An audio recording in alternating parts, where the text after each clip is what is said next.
যারা যারা আজকে ঈশান নামাজ পড়েন নাই এখনো, রাতের বাজে 11:30, যারা যারা আজকে ঈশান নামাজ এখনো পড়েন নাই তারা তারা হাত তোলেন। কেউ কারো দিকে তাকায়েন না, কেউ কারো দিকে তাকায়েন না, সবাই নিচের দিকে তাকান। নামান ওয়াল্লাহি, যা আমি দেখছি, আমি এই স্টেজ থেকে যা দেখছি, এরা যা দেখছে, তা যদি আপনারা সামনের যারা আছেন লজ্জায় মাথা নত হয়ে যাবে। এই হচ্ছে আমাদের ইসলাম, এই হচ্ছে আমাদের ইসলাম।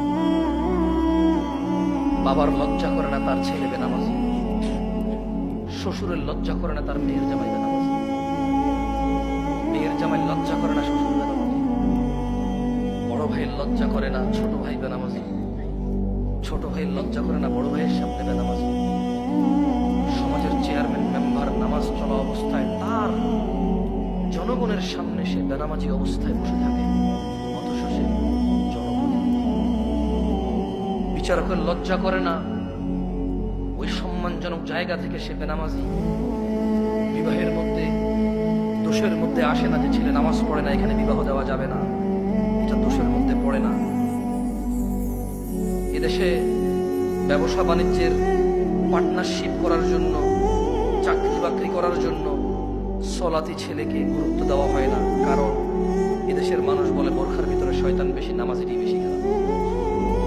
নিজে নামাজ আদায় করে না তো এই জন্য এটা বলবো, অথচ ও জানে না খারাপ আমরা সবাই, মুশরিক ও গুনাহগার।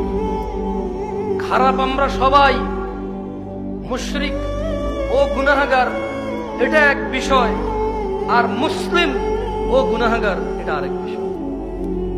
ওকে আমরা বাংলা ভাষায় বয়ান করে বুঝাইতে এখন পর্যন্ত সক্ষম হইনি। গুনাহগার মুসলমান আর গুনাহগার মুশরিক দুটার মধ্যে আসমান জমিনের পার্থক্য আছে। গুনাহগার মুসলমান আল্লাহ শাস্তি দিবে অথবা শাস্তি দিবে না, ক্ষমা করবে, কার ইচ্ছা, জান্নাতে যাবে, শাস্তি পেয়ে হলো। আর বেঈমান গুনাহগার, কাফের গুনাহগার, মুশরিক গুনাহগার, ওর জান্নাতে যাওয়ার কোনো অবকাশ নেই। সালাত, নামাজ যে মধ্যখানের অন্তরায়, নামাজ যে মধ্যখানের অন্তরায়, এটা ওকে আমরা বুঝাইতে ব্যর্থ হয়েছি। ও সালাতকে সাপ্তাহিক অনুষ্ঠানে পরিণত করেছে। ও 5 তলা মসজিদ এজন্য করেছে কারণ জুমায় জায়গা দেওয়া যায় না, ফজরের জন্য করেনি। ধিক্কার এমন পরিকল্পনাকারীর উপর। আমি জামশেদ মজুমদার বলি, সেই মনি লজ্জা পাও তুমি। আমি ব্যক্তিগতভাবে বলি, লজ্জা পাওয়া উচিত তোমার। 5 তলা মসজিদ তুমি ফজর, জোহর, আসর, মাগরিব, ইশা 5 ওয়াক্ত নামাজের পরিকল্পনা করে করনি, শুধু জুমার নামাজের পরিকল্পনা করে করেছো। তুমি সলাতুল জুমাকে সাপ্তাহিক অনুষ্ঠান রীতি রেওয়াজে পরিণত করেছো। তুমি সলাতকে সপ্তাহের এক ওয়াক্তে গিয়ে ঠেকিয়েছো। সলাত মুসলমান ও কাফেরের মধ্যে পার্থক্য বুঝাইতে অক্ষম হয়েছে তুমি।